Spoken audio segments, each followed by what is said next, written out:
सामाजिकदृष्ट्या सुधारणा होण्याकरिता शासनाच्या वतीने किन्नर भवन उभारून देण्यात यावे। किन्नर समाजाची आर्थिक परिस्थिती लक्षात घेता त्यांना व त्यांच्या कुटुंबियांना शासकीय योजनेतून 100% मोफत उपचार करून देण्यात यावे। किन्नर समाजाला प्रत्येक कुटुंबाला महिन्यात 5,000 रुपये देण्यात यावे, अशा अनेक मागण्या लष्कर कृषक संघाच्या वतीने पत्रकार परिषदेत स्पष्ट करण्यात आले। यावेळी किन्नर समाजातील मागण्या मुख्यमंत्री यांनी पूर्ण करून द्याव्यात, अशी मागणी पत्रकार परिषदेदरम्यान करण्यात आली।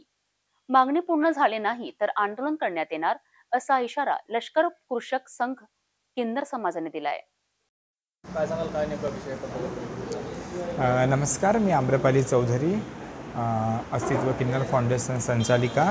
आज लष्कर कृषी संघ यांचे संस्थापक मोहनदादा कोडे पाटील आज यांनी लक्षात घेतलं की हा किन्नर समाज हा दुरावलेला समाज आहे। जसं आज मुख्यमंत्री साहेबांनी लाडकी बहीण योजना काढून आज महिलांना या योजनेचा लाभ दिला आहे, तसा हा आमचा समाज दुरावलेला आहे। या समाजासाठी कोणी काही करत नाही। तर लष्कर कृषी संघाचे अध्यक्ष आहे मोहनदादा यांनी हा विषय लक्षात घेऊन आमच्या किन्नरांसाठी काहीतरी काम करावं। जसं मुख्यमंत्री साहेबांनी लाडकी बहीण योजना ही आता राबवली आहे, तशी आमच्या किन्नरांसाठी एक योजना त्यांनी राबवावी। आणि आमचे काही असे ठराविक मुद्दे आहे की स्मशानभूमी, आमच्या किन्नरांसाठी स्मशानभूमीचं एक स्थापित व्हावी। आणि त्याच्यानंतर आहे मोफत उपचार। सामान्य रुग्णालयामध्ये जर आमचं कोणी किन्नर गेलं तर त्याच्यासाठी स्पेशल वार्ड असायला पाहिजे। अशा काही शासनाच्या योजना आहे ज्यामार्फत आम्हाला त्या योजनेचा लाभ घेता आला पाहिजे।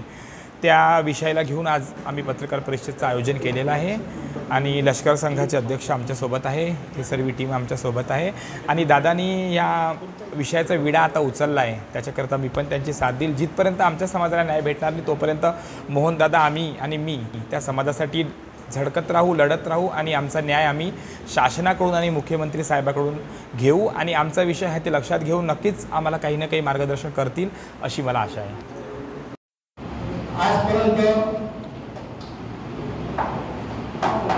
ज्यांचे मोठ्या प्रमाणात मत आहे किंवा मोठ्या प्रमाणात सरकारला फायदा होते, अशा वेळी सरकार मोठ्या योजना राबवतात।